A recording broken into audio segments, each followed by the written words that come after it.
Well, hello everyone. Hello, hello. I say to you, hello. This is Love coming at you, and we've had some technical difficulties, and we'll bring you up to date. We discussed the higher force of love. We discussed ego love, and now we're going to talk a little bit about the pain in love. Are we supposed to love everybody, even those that are mean, that are nasty, that bring us pain? And the answer that I've been told is yes. Well, what about a person who is bringing a knife against me? Am I supposed to love him? What am I supposed to do? Use the knife against him, but with love. What? So what are you talking about, Michael? What You're am I saying talking that about? That's a good question. What am I talking about? You have an enemy. You have to deal with that enemy. That enemy is coming after you with destructive forces. Are you supposed to lay down, or are you supposed to defend yourself? I don't know of anyone in any type of spiritual background that's going to tell you to lay down your life. You have to defend yourself. You Isn't have to there use a a knife saying, against a knife, when but with someone love. when someone slaps you, turn the other cheek? You can turn the other cheek, but at least you're alive when you're turning the other cheek. If you're getting a knife in your gut, you're going to be dead. You can't turn anything.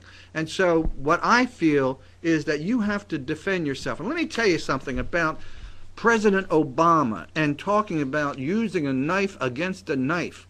You know, there was something in the movie called The Untouchables. When those sons of bitches come after you with a knife, you go after them with a gun. When they come after you with a cherry bomb, you go after them with a bigger bomb. You get a bigger stick. You go after them. And you know something? I am proud of what the United States did. They have finally done something that the Israelis have been doing for so many years. And that is not making a big fanfare out of their country, but going after a bad guy and taking care of business. Mission accomplished. And I'll tell you, what Obama did was show love.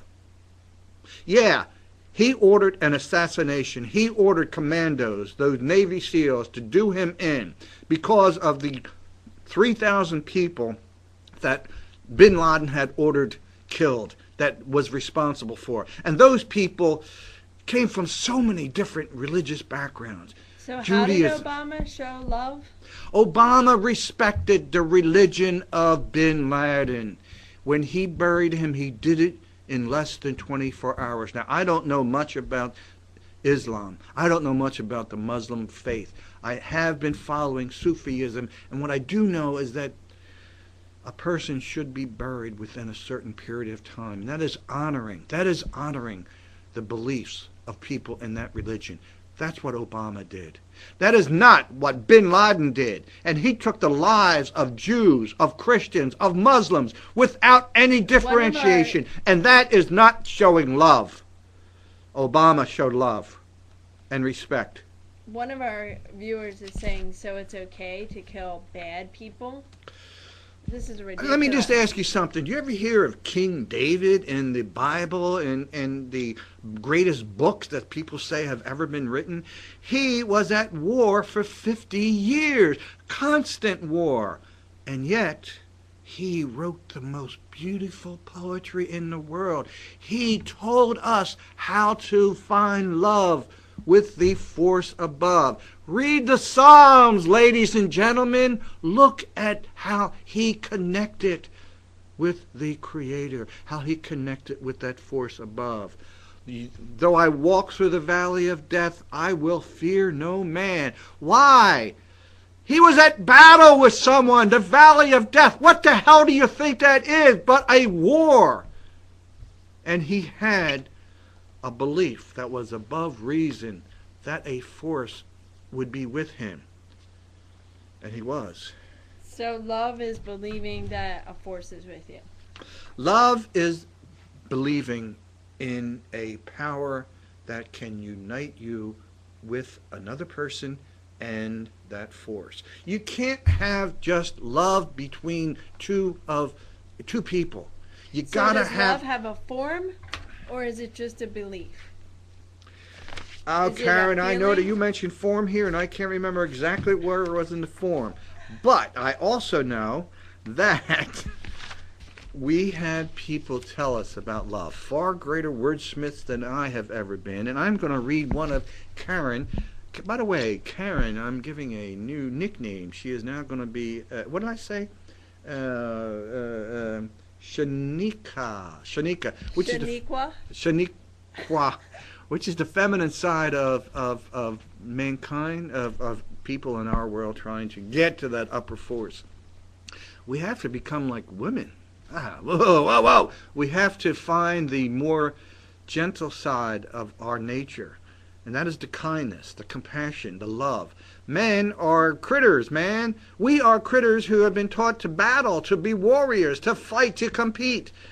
We ain't never going to find love unless Well, that's the we touch opposite that. of what you just said. We got to fight to defend. And there's nothing wrong with that. What do you think David was doing? You So think what he was exactly fighting? are we- You think he was having what do they call that?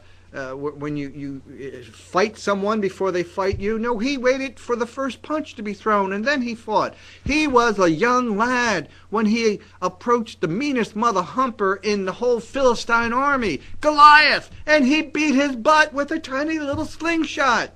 He killed his butt and he chopped his sucking head off. Did I say sucking? Ugh, well, you know what I mean. And we found that there was love that came out of that. Now, we know there were bad guys and good guys.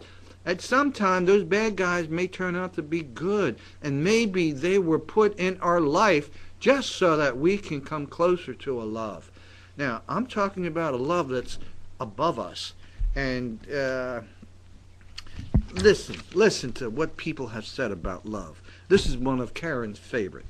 For one human being to love another, that is perhaps the most difficult of our task, the ultimate, the last test and proof, the work for which all other work is but preparation.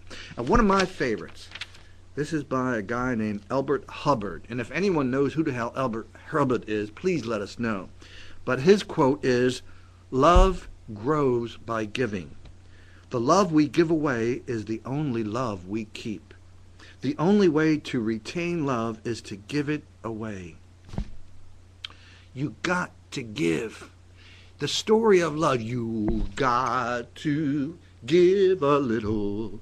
Well, let's get away from taking a little. You just got to give and give and give. And you'll find out in the giving there is something that rebounds to you. Let me tell you Would something. you agree that besides criminals, a lot of people want love in their life? And Everyone wants it's love. the basis for all of the world's religions, or most of them. Then Well, why is it not working? What are we supposed to do? Why is it not working? It's because we think of love from our gut. We think of love from our genitals. We think of love for what we can get out of love. And a lot of the times it has to do with sex. And you know it. It has to do with mating. It has to do with finding a mate, having something to do with comfort, security. And that's not the type of love I'm talking about. I'm talking about the type of love that will always be there. I mean, the force above us, the Creator, the God, whatever you want to call it, will never leave. Once you have that contact, once you get that adhesion, once you feel that connection. And how do you feel that connection? You do it through friends of like-mindedness. You do it through a friend like Karen K., like Oleg, like Rufia, like the people that I have been friendly with. And through that, there's certain things that happen. There is a light, there is a grace, there is a feeling. And I can't really describe it. It's a feeling that starts in my gut and starts spreading through my entire body. And I feel whatever I do, no matter how minuscule, no matter how mundane, cleaning a toilet cannot be any more mundane than anything else. But when I did it, and when I was in Israel, and I did it for others, I felt so much love. When I cleaned the trash, when I took out the bags of trash, when I replaced the trash for people who wanted to be in a convention of like-minded people, when I was in San Francisco trying to work, when I was in New Jersey. It's when you... I often like to think of myself as a kitchen person. I'm the type of guy that will help clean up the glasses, clean up the table, and take it in. And you know, it's the people in the kitchen that I'm more fondly of than any. And those are the people that are working for for others. Those are the people that I tend to want to be with. So you have to serve others in order to love others? You know, bingo. Bingo, bingo, bingo. What's the purpose of life? To know, love, and serve God. Now that's straight from the Baltimore Catechism. When I was 7 years old or 6, the Catholic nuns forced that into my head. I'll never forget it. And you know, it means everything today.